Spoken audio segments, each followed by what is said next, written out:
Hello and welcome to another episode of Flat Out. We've got Royal Ascot less than a week away now. Confirmations have been coming in. Well, they're going to start trickling in over the next few days, I should say. So it's time to start getting really excited about the big week. One of the biggest weeks in your whole year, Jack, that's for sure, if not the biggest. The biggest, yeah. The biggest for you, yeah. So let's have an early look, shall we? Anti-post look at some of the big races to get everyone excited for what's going to unfold in Berkshire next week. Very exciting. But first, I think we should say thank you, as always, to our sponsors, Opulence Thoroughbreds. Roll the clip. Opulence Thoroughbreds is a racing and breeding syndicate operating at the highest level, with top quality horses, first-rate trainers, stable visits, social events, and not forgetting your share of the prize money and sales proceeds. Nothing compares to the thrill of watching your horse win. Head to opulencethoroughbreds.com to find out more. As always, very, very grateful to Opulence Thoroughbreds for sponsoring this podcast, aren't we, Jack? Absolutely. You know, it's fantastic. Things like this don't get off the ground, do they really, unless we get help. And Opulence are a wonderful, wonderful organisation that are helping getting all sorts of people into racehorse ownership. And they've got a couple of really exciting horses potentially running next week. We've Got chances, yeah. Got chances, yeah. The likes of Pure Sangue, Dashing Darcy, we're hoping to see in one of the handicaps. So that's something to look forward to for sure next week. Yeah, absolutely. Like, this is what racehorse ownership is about. If you have runners at the biggest meetings, and that's all you can really ask for, isn't it? And chances to boot. Exactly. So, right, well, let's kick on with our preview. The Queen Anne. Queen Anne, yeah. It's pretty wide open, really. For me, I'd be worried as an Inspiral back on the back of the news of Passenger. Like, he's not going to run. The Cheveley Park have outlined the reasons why they might not run there because of their stallion Ulysses. Yeah. White Birch would be concerned for me on really drying ground as well. So if you've backed Inspiral in the last sort of week or two, and there's been quite a bit of market confidence about her, it wouldn't surprise me at all if he did sort of a last minute switch to the 10 furlong race, which for me is the right race for her. She looked quite laboured there over a mile. I know that was the first time out this season, and Gosens came out and said she needed the run a little bit after timing, but she's clearly at her best, as we've seen in the Breeders' Cup, around a bend in at 10 furlongs. The bend is the thing, Yeah, I think it is important that, isn't it? I think certain horses like the tempo of racing around the bend much better. And I think she does, that's for sure. It's like, rather than, she seems to kind of get very free when you're out in the open on a big straight track like Newbury can be, like Ascot can be. Like, I know she was really impressive as a 3-year-old here on return again, but again that was around a bend. Her 2 races on the straight track at Ascot, she's disappointed in this race last year, but even more so at the back end of Ascot, the end of not the season gone, but the one before, and it would be a concern for me.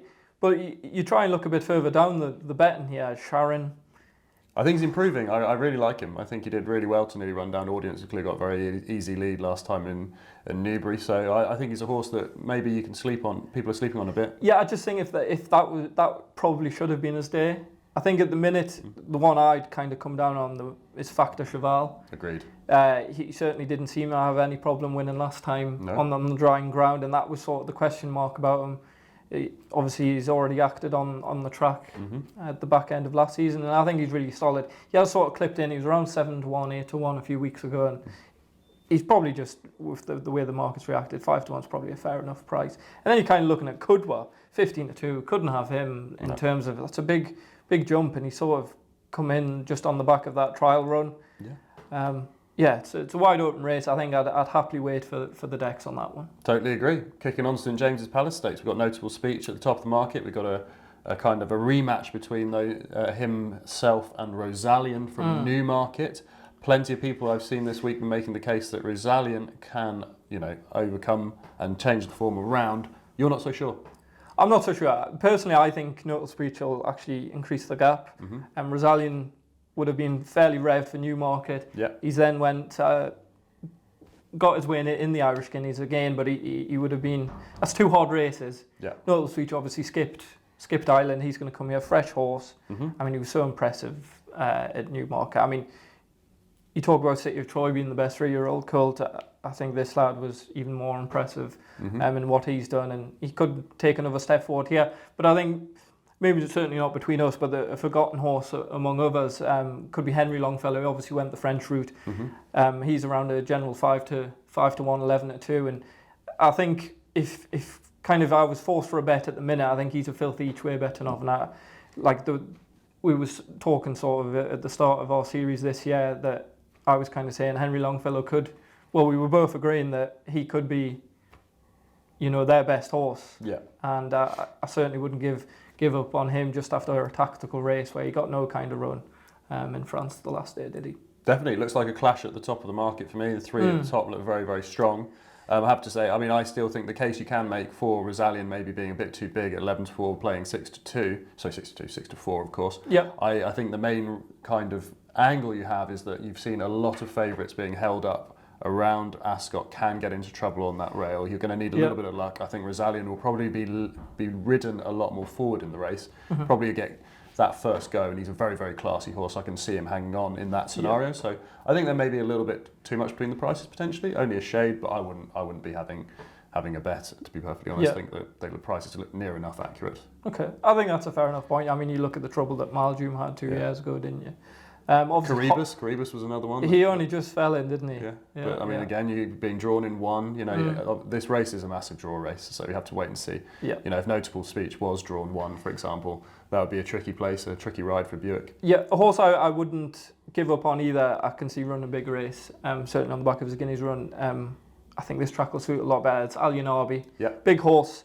I think he's got a lot more scope for improvement, and he's going to get better as the season progresses, even as a 4-year-old next year, I think. And around 12-1, I would have quite liked a little bit bigger, but I guess you're sort of looking at, after Henry Longfellow with Harton possibly going for he is going to go for the jersey.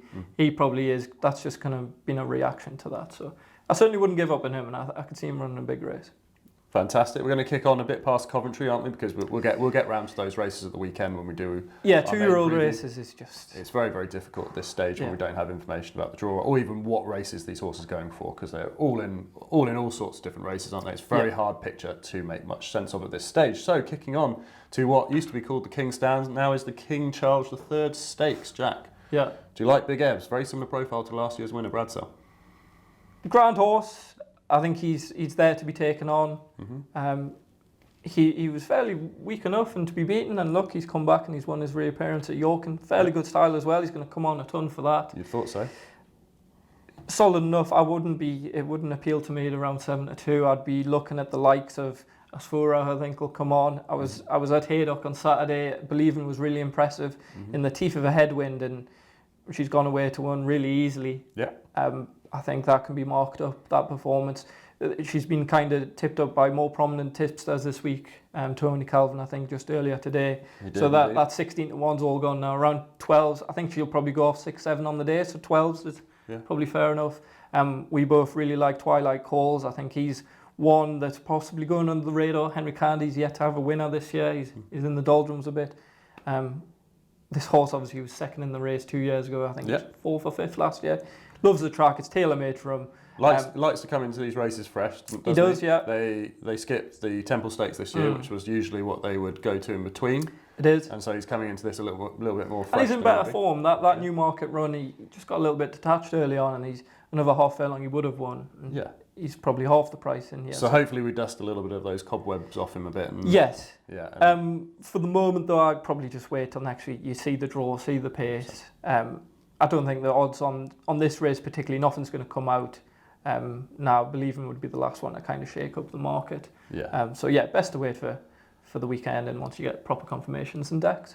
Absolutely, that makes total sense to me. He's another one that I like as well. I think Relief Rally as well, getting some weight. She's very fast little filly, isn't she? She's just a sort of horse that could run well in a race like this and get a place, but you would be hoping for a little bit bigger than 14-1. I think she was price-wise a little bit earlier today. Okay. But she is another one that, I think... filly I love, but I just fear this year as a 3-year-old, as horses will progress past her. I think she was very much a juvenile. Fair enough. Queen Mary, you want to have a quick word on this? Yeah, obviously in episodes gone, put up Xantha, touched on her again the other day there as well. Just really liked her debut, beat the Colts, experienced Colts on debut.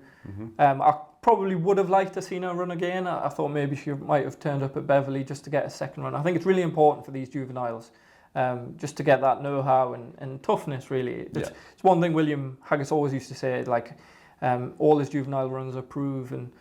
they all had like 2 or 3, maybe even 4, I think, approved had, and I just think that experience is vital. So I would have liked to see her run again, but 20-1 I think is a very fair price, and it certainly wouldn't be a strong bet, but strong enough each way. And you wanted to have one quick word on the Royal Hunt Cup? Yes, it'd be this would be my first anti-post tip, and that's Cawdor of Dermot Wells. Now this is horses that's only sort of come onto my radar in the last few weeks. Andrew Blair White at work, our colleague, put me onto this just in terms of have a look at him, and he's a lightly raced horse. He's kicking on in age, but he's only run 15 times. The key to him though is fast ground, and it was his reappearance there the other day, and he's staying on over 6 for absolutely adequate race. If in terms of good to firm, I can see this lad going off possibly favourite. Yeah. Around 14-1 now. And look, as we know, Dermot Wells, maybe it's not as strong an angle as it is now as it was maybe a decade ago, but he certainly doesn't waste time coming over here. And this is a horse who obviously won the Galway Festival last year. He won the Irish Cambridgeshire off 92 and 97. He's off 100 now. Certainly think that's not quite the ceiling of his ability, and he'd be my first anti-post of this episode. 14-1. Fantastic. Should we kick on to the Prince of Wales Stakes? Yes. So they're straight into my second one.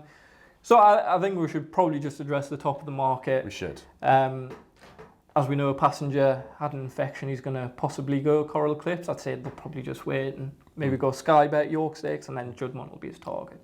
As we know, Stout's patient. But that obviously has repercussions, as we mentioned earlier, with Inspiral. I have a big concern with White Birch and other Ulysses, maybe a reason why Inspiral wouldn't run. But quick round, I just think this horse is going to be at his very best over 1.5 miles. I think that's fair enough. And as you mentioned, the Arc is probably the number one goal for him. I'd say it's the best. I'd say it's the place where you'll see him at his best, yeah. So for me, I think this horse really enjoys a bit of ease underfoot. I know there's odds and ends of showers about, but it's going to be good to firm, I think.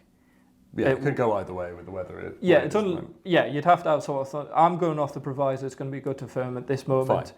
So therefore, I have to take on White Birch, where I think is very opposable to a general 5-2 now on quick ground.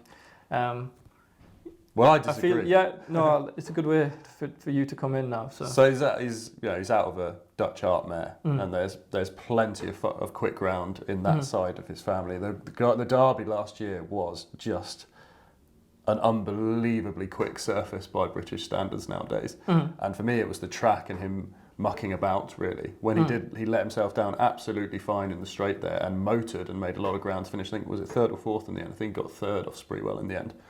I don't see the ground being a particular problem for him. I've got more of a problem here with the track. I just think that the nature of the Curragh being a nice big galloping track is probably what will suit him at his best. But I think he's put up an unbelievable performance to slaughter August Rodin last time.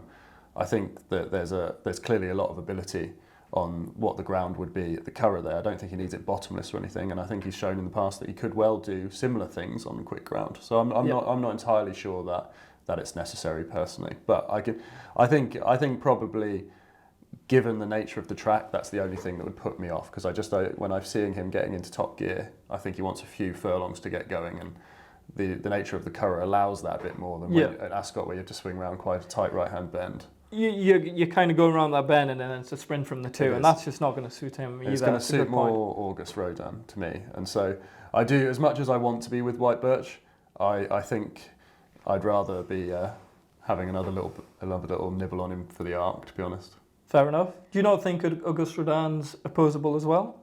I do, yeah, I do, and for me that leads me on personally to Alf Layla. That I think Alf, I can never quite say Alf. No, that's absolutely right. It's always it just tricks you, doesn't it? It doesn't make sense as a word. There's just all sorts of little letters in there tricking you up. Alf Layla, I think, he's a very progressive horse last year, and I think given that he was 5th in an Irish Champion Stakes, in a very tactical one where it's all quite finished in a bunch, I think he'd be a lot shorter if he hadn't run there personally. If that's just wiped off his record, that's the only thing that he's that priced for. So I think he's one to not to sleep on.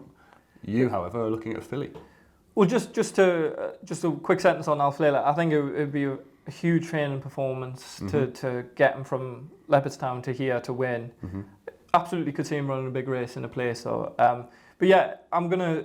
It's not quite a swing.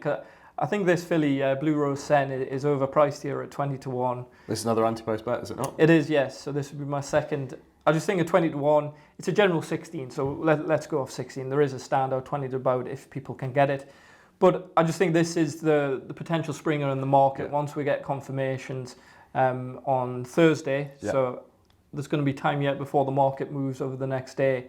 And just looking at this filly, we're going to have a big jockey upgrade with Sumion taking over as well. There's going to be no concerns with that. That would be a little worry, absolutely, if your man Lemaitre would have kept the ride. That's obviously an upgrade. Obviously, a new trainer. She had her first run and reappearance in the Dispahan. I didn't think she ran that badly. She clearly needed the run. She ran fifth, running up the back of traffic, not beaten too far. 9 furlongs. She's an absolute 10 furlong filly. And I just think this test will be perfect for her. And I think she could definitely go off single figures on the day. So 16-1's makes a very fair price. Yeah, I think, as I said, like 6-7-1 on the day, I could really see her shortening up quite a bit. Just looking at this point, you know, to be playing this as cleverly as you can from a betting perspective, you are looking, aren't you, Jack, for something that is just looking for a shape of a race that's going to cut up a little bit, and then you're going to see your horse go off a lot shorter in a week's time than they would do. Well, and they're being priced up now. Obviously, at the end of this week, we're going to do our proper preview when we're going to have confirmations, proper markets, and again, even then, we're going to be looking at maybe anti-post bets, but we'll have Tuesday, and that's always going to be a help. But as you say, I think this is a race that will cut up. Horizon Door, he's best when the mud's flying as well. He's not a certain runner. Inspiral obviously could be the flying ointment. I've said that she could still run here, I think.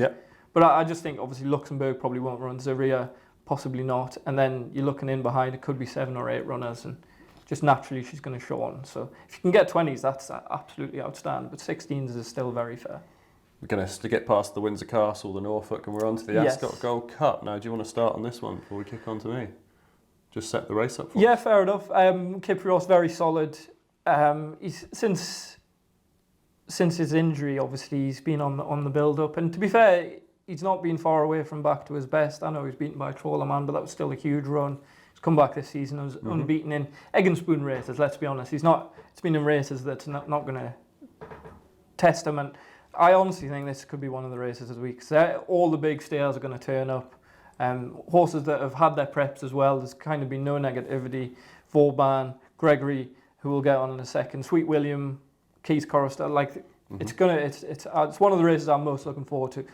In terms of betting point of view, I don't really have any strong opinion at the moment. So I think it's a good time for you to. I do like Gregory. I think obviously has won the Vase at this track before, run really, really well. He looks like a horse that from then on, to me, just is a big, gross horse that needs a bit of time. And I feel this year we're going to see the best of him over the most extreme distance, and there is no more extreme distance than this, really, in flat racing. So 2.5 miles, I think it's just going to be him.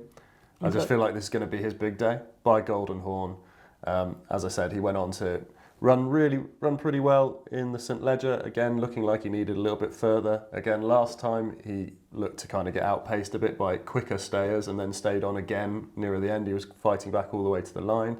I think he's a horse he's the horse out of these that I think will be, out of the progressive ones, the ones that are still going forward. The angle still is that Kyprios, to me, you've got to be thinking, how much longer is he going to have at the peak of his powers? Because he's had a lot happen to him. I could see him starting to wane a little bit earlier. It's a proper test. This. It's a proper test, and with a horse that's had so many issues, I think you only have so many goes again after really, really big issues like that. You have to be very brave to be backing him at odds on. Yeah, I think so. I mean, as wonderful as a horse he is, and he could prove me wrong and go on a massive Group 1 roll again. But I'm willing to take him on until we've seen a few of those accumulate, because I just think when a horse has been through that much, I want to be taking him on with something a bit more younger and progressive. And I do think that Gregory has potential to go off 7-2 on the day.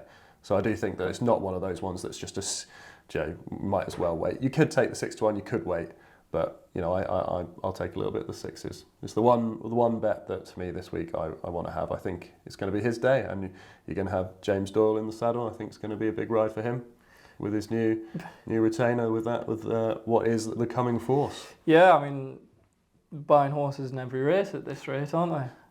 It's phenomenal stuff. So yeah, right. I think we said all that. I mean, it's wonderful. I mean, you've got the likes of Coltrane, Sweet William, Trawler Man. These wonderful Keys, Chorister. I mean, like, it's a fabulous race, isn't it? This could be brilliant. I think gun to the head for me at the moment, I'd probably back Vauban. I just think on the proximity of that York run between Gregory, I think he's still he is a few points too big at the moment. I think he's a faster horse than Gregory for sure. Everyone can see that. He's the fastest horse in the race probably. Yeah. Just 2.5 miles for me. Like, if it does, if they do walk round, then maybe it'll be fine. Can't forget Keys Chorister, obviously Clive Washbourne's. Yeah. They've been telling us for weeks that she'll win, but yeah. We'll wait and see. We will. We will wait and see, and we go on to the Coronation Stakes. Another rematch, as with the Colts. Well, Opera Singer, Fallen Angel. Yeah, we say the Gold Cup could be the race again. All the top performers going to run here. The two Guineas winners, Opera Singer, obviously had the setback. She's going to come on a bundle for her reappearance. Yeah. Hardwicke Stories with Ramatuelle gone too soon. This is going to suit her around the bend, isn't it? Really, I think she's very attractive again at 7-1. Yeah, and then you've got progressive fillies that have kind of come the other way, maybe not quite ready for the Guineas, like a Devoted Queen, who I really like. She wouldn't be a bet at the moment. I'll probably just wait for the day. I don't think she's going to get much shorter than 12-1 at the moment. I really liked her performance at York. She's done obviously nothing wrong, unbeaten in 3. I think there's more to come. If you think of Primo Baccio a few years ago, she went off 8-1 or 6-1. I think this filly's showing a bit more, and she's 12. So, but I think that's just reflecting on how deep a race it. Opera Singer. I mean, we could have another one, couldn't we? Again, that's the theme of the whole week. You could see it with Henry Longfellow. You see it with her. Just Aiden's horse is taking a massive jump. Yeah, absolutely. 5-2 could look a steal. No, it wouldn't be for me at the minute. It's probably a race to bet on the day, but I can already see now that this is a race that I'll probably leave alone, even on the day. Yeah, I can see Ramatuelle going off bigger than that, and then she might interest me, because I can see her zipping around Ascot and possibly, really enjoying it. The one thing of the 3, Fallen Angel, she's going to be going up in trip at some point this season. So I think of all those, certainly the top market as well, Al Malco, of the 3, Fallen Angel would be the one I'd kind of oppose the most. Fair enough. We gallop on. The Commonwealth Cup.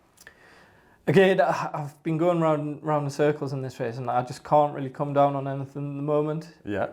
Let's inform the viewers. What have we got running in it, and what do you fancy the most out of those at the top of the market? You'd have to take a leap of faith to trust Van Dijk. You'd need to come on a fair bit. I thought that was rancid. That was a horrible. And then the market drift said a lot as well, didn't it? Yeah. And Connections, obviously, had bypassed the Guineas to come for this, and it's unravelled quite badly. It was a shocking return. Emily says I was really impressed with.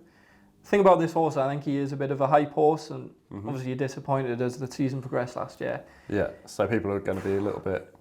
I think he might have just capitalised on a really winnable race that day. Really good time though, broke a course record, I believe. Yeah, look, fast horses run fast, so yeah, you can't argue with that. My worry would be whether he's trustable in terms of backing it up. Inisher is rock solid. Yeah, one of my horses for the season. Horses to follow. We've done quite well with that, to be fair. Mickley won the other day. Yeah. Al McCallum's unbeaten this season as well. He'll be running at Royal Ascot. Not too bad on the old horses to follow so far. Yeah, but I tell you, I have to say, viewers, I wasn't expecting Inisher to be doing it over 6 furlongs. That has to be. I have to own up to that. Another horse to follow on Sunday, Aurora Dawn. I think she'll probably run the Sky Bet series on Sunday. So I'd expect her to win. So keep an eye out for that. That'd be one to jot down. But no, this is a fantastic race, isn't it? Even Bucanero Fuerte is a horse I quite like. So now that's one horse I've never warmed to. I'd drop him down to 5 furlongs personally. I think it's very zippy.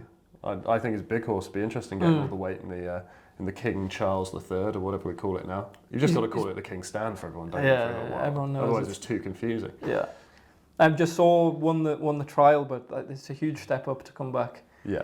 And yeah, it's 12-1. River Tiber's going to go to the Jersey. He's not going to run. Rosalian obviously doesn't either. You just can't. You can't be really backing anything. I wouldn't be backing Van Dijk. Inisherin probably just looks quite solid at the top, doesn't he? He does, yeah, he does.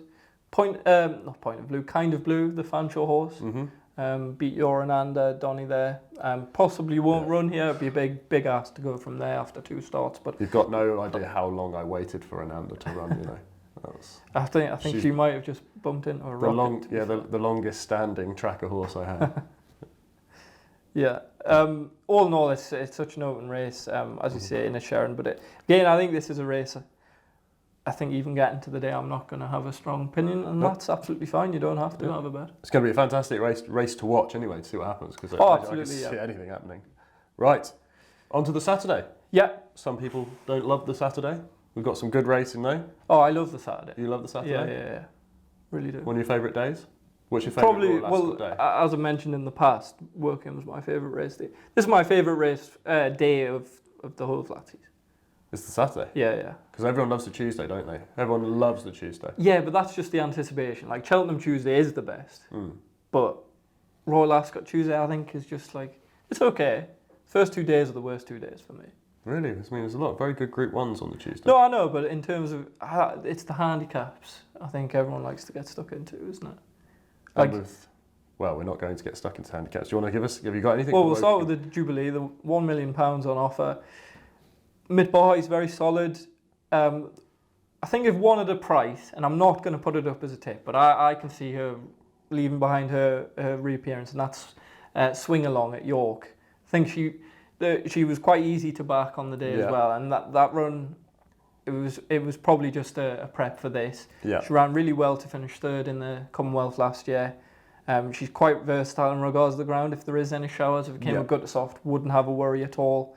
Obviously, Berkey's absolutely flying so far this year. Likes the track. 25 to 1. I thought that was too big. I think she should be around 12s, 14s max. Yeah, no, I can see it. And I can't see her shortening too much because, as we say, regional possibly might go the King Charles. So this isn't a strong race, is it now? It's an open race, absolutely. It needs a horse like last year, a horse to come along and take it by the scruff of the neck, and you could run it. It's the old cliche, but you could run it 10 times and get different winners. Just a little bit of rain around if there were. I mean, Art Power at 20 to 1 he just runs very well on this track all the time over this course distance. Yeah, so in these open races, you'd be kind of looking at, and that's why I think Swing Along. Yeah, she's shown she can be competitive in these races. Yeah, no, I can see it. I can definitely see it. I think it's a good shout. I think it's a good shout to start us off in that race, for sure. Yeah. Wokingham? No, English Oak, obviously I mentioned him when he was an app a couple of weeks ago. Looks likely that he will go the Buckingham Palace. If it's quick, came a good to soft or worse, he possibly would come here. There's a few I like here. I think Rumstar, he's another who ran in the Commonwealth Cup last year. He's off 104. He might just be a little bit too high. He's around 25 to 1. He'd be interesting enough. I could see him maybe drifting because he's unfashionable trainer. And he could just go under the radar again. He went off 80 to 1 in the Commonwealth last year, obviously Group 1. But he's on the short list. Dark Trooper, won 2 times at Ascot last year. Big question mark over the trainer. He's went out to Doha. I'm not going to try and pronounce the trainer's name. He's only had 1 runner in the UK ever. So that would be a concern. But he came and won at Songclue there in last month. I can see him being a real springer around 7-8 to 1. So I'm just going to monitor the market on him. And as I've mentioned to you before, Orazio, I think he's going to bolt up one of these days. I think he was a tip. He was non-runner there the other week, wasn't he? I just don't think he wants extremes. I don't think he went off 7 to 1 in this last year on really quick ground. Yeah. I think on his day when he just gets nice, good ground, he's gonna bolt up. But I think this is a race where, as the week progresses, you're going to get a better idea of the draw, and that's so important. We're going to start high numbers, aren't we? So many unknowns, And then you're going to get, obviously it depends so much on pace as well, so when you get a race when everything's low, they're going to win at some point, and then you're going to, it's going to be going back and forth, and you're going to get everyone complaining. Yeah. That's just the way it is, isn't it? So yeah, I think you're going to get enhanced place options as well, maybe 6, 7 as well. So I think this, for now, is a race. You might sacrifice a few points, but it's best to wait. I don't think there's anything wrong with having a small flyer at one. I think you're going to back each way on the day. Well, it's likely that English Oak doesn't run. You say you have like half a point on one, and then... Well, if really pushed, I'd probably go Dark Trooper. Fair enough. 14 to 1. Fair enough. I'd go Albashir. Okay. Trainer won this race last year. He did. Albashir was a big eye catcher in this race last year. Massive eye catcher. Then went on to run very well in the Air Gold Cup as well. He did.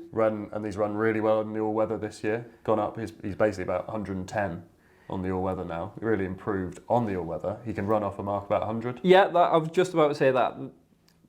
The thing that he was on the shoulder, the thing that puts me off, he ran so terribly in France the other day. It just really put me off. I was like, why would you be running there? It's just a really quick turnaround. I know these sprinters can take it. Like Levi ran at York and then he won at Newbury. He's a horse that's taken a lot of racing in his yeah, life. Absolutely. And to capitalise on that turf mark, I just wonder if he would turn up. It'd be interesting. It would be. He would definitely be on the short. You would have thought that it'd be a big marker in their season. Well, surely, like Archie Watson's going to know that he's £9 well in on his turf mark and he's run well in the race. Yeah, fair enough. I just mentioned Lethal Levi there. Yeah. I think the blinkers could be the making of him. The worry with him, though, is obviously he has to make the running. Yeah. And that's just never going to suit on this. I could see him running really well for a long way and might just get swallowed up in that last half furlong. But he's a horse that's really on the upgrade with headgear. For sure. And on to the Hardwicke Stakes. Yes. Last race we're going to look at. And the final tip from me, I just think it's very hard to get away from continuous. I think this is a race, as we know, it can quite often cut up. We had Hurricane Lane a few years ago. I think we watched it together at Ascot. It was on quick round and what won it again? O'Brien horse or something. But like it's a race that can cut up to 6 or 7 runners. What ran the Hardwicke last year? I couldn't even tell you. Pile Driver won the Hardwicke. He did, yeah. That was a memorable race, wasn't it? Very memorable, yeah. Yeah, it's a race Don't say that to Martin Dwyer.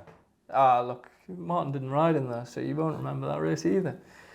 That's fair enough. It's a race that'll cut up continuous. I think he could go off fair short. He's another who I think in terms of prices he offers a bit of value. I can honestly see him going off near enough evens on the day. Aidan O'Brien obviously is stable to her, came out the last day or two. It's well publicised that this is his horse. Tower of London could run as well. I wouldn't be certain of that. He's on a bit of a fact-finding mission after a really disappointing performance at York. He's so pacey. I think he's probably quicker than, well, maybe he's not quicker than continuous, but I think he's in a similar ballpark. I think this continuous is a proper tool. I really do. You see what he did at the Voltager, and then he had that race won with that turn of foot in the Ledger was something else. Went very quick. On ground that would be far too soft for him. These Hearts Cries absolutely love quick ground. And then you watch back the Arc. I remember thinking at the time, if there's any horse to take out of that, it was him. Yeah. He was sort of stuck in the middle of traffic. Obviously, Ace Impact come up the outside. I think Aidan said in that stable tour they would have liked him ridden a bit more prominently, but Ryan just kind of ran into traffic and then he's come through with the Japanese horse later on. And that was also really quick on the back of the Doncaster run again, where you would have been primed to the minute for that, and then maybe a little bit of an afterthought. I think his number one target, he will be their Arc horse continuous. Yeah.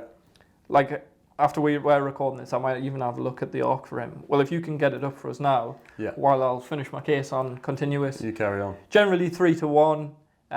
He has sort of just been nibbled in 11 to 4, 5 to 2.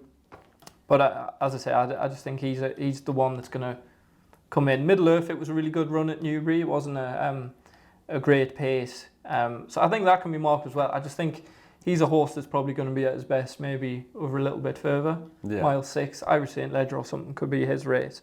But continuous, I just think he's a class apart here. And I really do like him. We're just getting up the Arc now. Well, 33s. 33s. That's a very fair price, to be fair. Wins the Hardwicke, comes back for the King George, wins that. He's 7 to 1 for the Arc. Well, you're gonna have to get the ground. I'm gonna have to double tip him now. Are you gonna have to get the ground? Or you're not well, he's won a Ledger on soft ground, so it's fine for me. Yeah, but he's going to face a lot better horses in the Arc, isn't he? So if they do want quick ground to be at their absolute best, you're not slightly. Well, we're due a good to soft. Well, we had one. Did we not have one last year? Well, exactly. In terms of like that, he'll win. We'll see, won't we? Yeah, I thought it was a huge race as a 3-year-old on the back, like 3 weeks after the Ledger. Nope, yeah, fair enough. Very impressive. Yeah, I'll have a little nibble on 33s as well for the Arc, but yeah, 3 to 1. At the moment, he would be my sort of nap. Fair enough. Of the week. Yeah, that's kind of We had a good gallop through Yeah, there. yeah. We're going to obviously get confirmations over the next few days. We're recording Tuesday night. First one coming out Wednesday, so the viewers will be seeing Tuesday's confirmations. Handicap entries as well. And you're just going to have to keep an eye on every day now. People are going to have to be organised watching that. If you're going to have a bet, there's going to be markets reacting to that. So just want to keep on top of. For sure. Right. Well, that wraps us up. A lovely quick gallop through some of the main races there. Enjoy that. Thought we kept the pace high. I hope you guys enjoyed it. As always, we just at this point we have to say thank you again to our sponsors, Opulence Thoroughbreds. Just before getting the sponsors, obviously the viewers, let us know your fancies for the week. Make a case for it. Obviously, we're always keen to view the comments and that.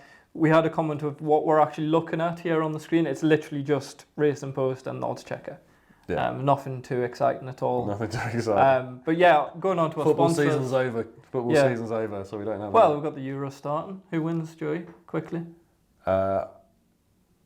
Portugal. You're not worried about Roberto Martinez as the manager? Not really, no. I mean, he had Belgium's golden generation. Ronaldo's going to be managing the team anyway, so worries there. He's going to be a problem because he shouldn't be in the team. I think they're going to be a horrible team to play in the knockout phase. I think they'd be the nightmare draw for England because they they had a dream run and got knocked out by Morocco, didn't they? In the World Cup. Yeah, but they're one of those. They're one of those boom or bust teams. They're going to come on for that. Like, I hope England obviously win, but a shocking price. Shocking price, and Terrible France price. just probably win it, don't they? I think they have the most rounded team.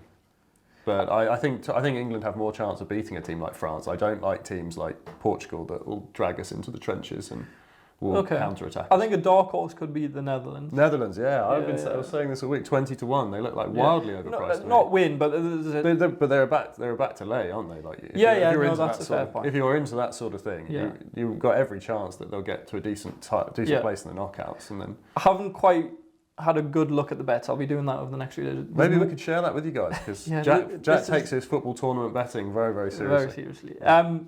If there's any bet at the moment, really muggy each way betting often is Mbappe top scorer. He's not going to be out the places. No. Kane didn't really perform last year. I think he shared the goals with like Rashford or the last tournament and whatnot. So Mbappe. Anyway, back to the flat and our sponsors. If you have any fancies for the Euros, you can put them in the comments too. We welcome that for sure. Yeah. That wrap it up? Pretty much, yeah. Thank you to our sponsors. Reminder, please do bet responsibly. As always, keep it fun. And comments in the section below, and we'll see you at the weekend. Well, early next week. Yeah, we're coming out Sunday morning, so on the weekend. Sunday morning, on the weekend. A good way to start your Sunday is by watching Flat Out for a few tips for Royal Ascot next week. I can't wait. Jack can't wait. We'll see you then.